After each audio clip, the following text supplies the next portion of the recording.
राष्ट्रीय महिला आयोग की टीम 3 दिवसीय बिहार दौरे पर है। इसी के मद्देनजर राष्ट्रीय महिला आयोग की अध्यक्ष विजया रहाटकर पटना पहुंची। उन्होंने समाहरणालय में कई विभाग के साथ बैठक की। बैठक में समाज कल्याण विभाग, बिहार के डीजीपी, पटना डीएम समेत कई अधिकारी शामिल हुए। आपको बता दें कि राष्ट्रीय महिला आयोग की टीम वैशाली जाएगी, जहां जन सुनवाई की जाएगी। वहीं गुरुवार को सारण में 35 मामलों पर जन सुनवाई होनी है।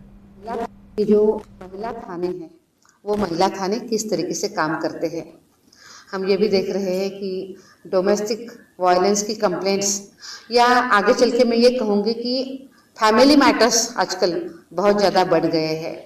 पति पत्नी के विवाद है, उनके प्रॉपर्टी के विवाद है, बच्चों की कस्टडी है या घर में होने वाली चीज़ें हैं, ऐसी अनेक चीज़ें सामने आती है तो सबसे पहले कंप्लेंट पुलिस के पास ही आती है।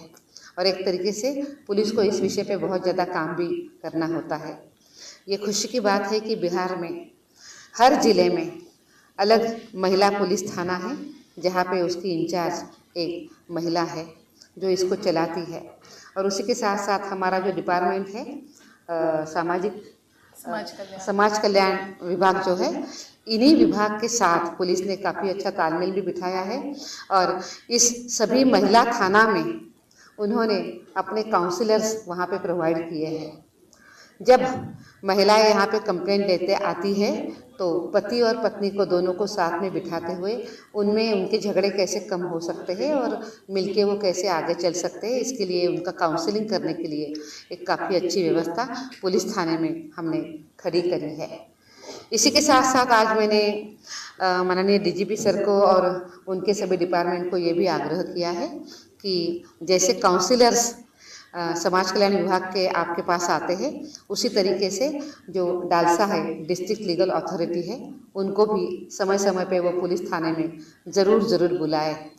और उसी के साथ साथ क्लिनिकल साइकोलॉजिस्ट जो होते हैं उनकी हफ्ते में एक बार की विजिट अपने इस पुलिस थाने में ज़रूर करें, ताकि जिन बहनों को इन सब चीज़ों की ज़रूरत है वो उनको तुरंत वहीं पे मिले और उनके मैटर सॉल्व होने के लिए।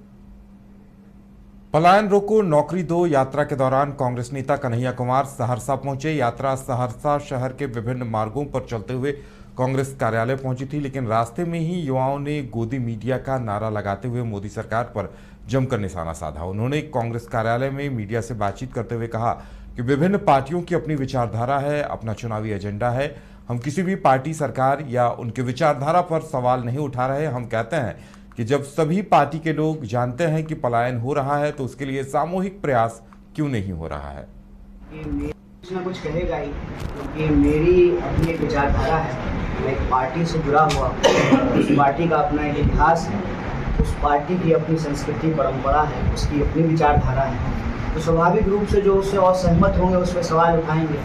और हमारी विचारधारा, हमारी पार्टी की विचारधारा हमको यही सिखाता है, लेट्स एग्री टू डिसएग्री।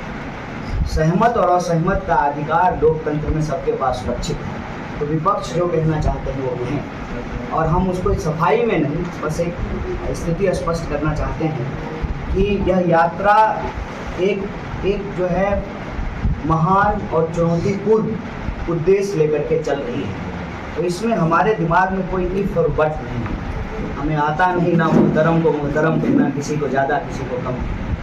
हम किसी भी सरकार, किसी भी पार्टी या विचारधारा पे उंगली नहीं उठा रहे। हम सिर्फ ये सवाल पूछ रहे हैं कि हर विचारधारा, हर पार्टी, हर जाति, हर धर्म, हर क्षेत्र का लोग यह स्वीकार कर रहा है कि बिहार में पलायन एक बहुत बड़ी समस्या है। अगर हर कोई स्वीकार कर रहा है तो फिर इस पर सामूहिक प्रयास क्यों नहीं? राजनीति और चुनाव से इस यात्रा का इतना ही संबंध है कि अभी जो हमने शुरुआत की है ये यहाँ रुकने वाली है नहीं।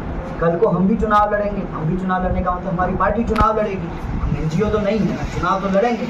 तो हमारी पार्टी भी मजबूर हो, समझिए इस बात कि घोषणा पत्र में, चुनावी एजेंडे में इस सवाल को सबसे प्रमुखता से रखा जाए। तुम और हम कहते हैं पहले आप में जो है ट्रेन ही ना छूट जाए, तो हम ही लोग ये शुरुआत करते हैं। फिर जो है जब जिस हम महागठबंधन में रहेंगे कुछ ना कुछ कहेगा ही, क्योंकि मेरी अपनी एक विचारधारा है।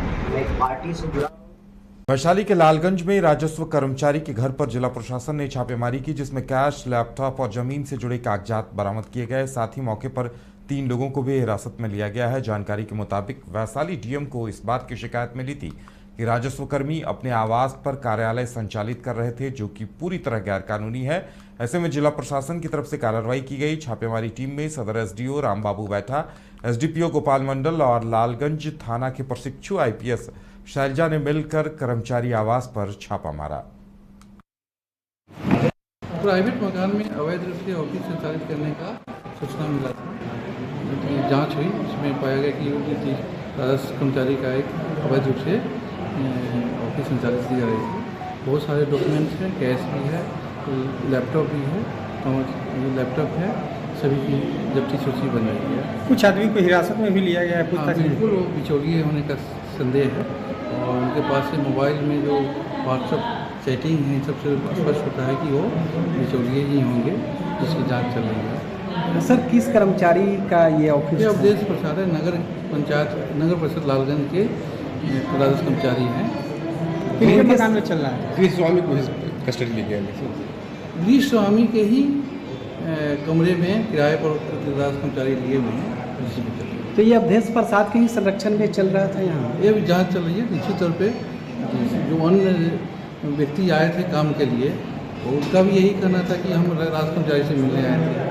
हम जो रेपड़ा चौक से यहाँ तक आए तो सभी ने यही एड्रेस बताया कि राजस्व कर्मचारी यहाँ, उनका ऑफिस यहाँ है। इस मकान से पहुँचने के लिए राजस्व कर्मचारी के बारे में बताया कि इधर जाना है। सर, गृह स्वामी जो है उन पर भी संदेह है क्या? 3-4 लोग तो ऐसे लगते हैं कि वो अपने व्यक्तिगत काम से आए थे, और 3-4 लोग जो है उनके मोबाइल में कई सैकड़ों दाखिल खारिज का एविडेंस है, और साथ ही जो दस्तावेज भी है अपना नाम पर किसी अन्य व्यक्ति का है। निश्चित तौर पर सब संदेह के दायरे में 3 आदमी। सर, ये छापामारी जिलाधिकारी के आदेश पे है या? बिल्कुल बिल्कुल, जिलाधिकारी महोदय भ्रष्टाचार के प्रति विरुद्ध में बहुत कटिबद्ध है।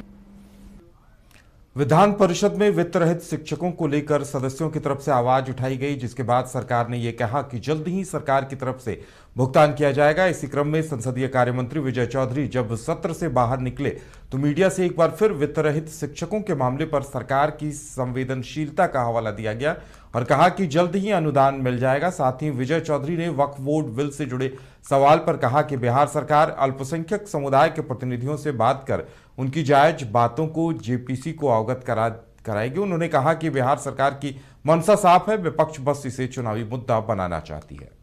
अभी जो सदन में वित्त रहित शिक्षकों के वेतन भुगतान का मामला है, उसमें हमने सदन में बताया है, क्योंकि हम पूर्व शिक्षा मंत्री थे और वर्तमान शिक्षा मंत्री ने भी बताया है कि वित्त रहित संस्थानों के शिक्षकों के जो बकाया वेतन है, वेतन तो नहीं माने अनुदान है, वो शीघ्र भुगतान हो जाए, इसके लिए सरकार चिंतित है, व्यवस्था कर रही है।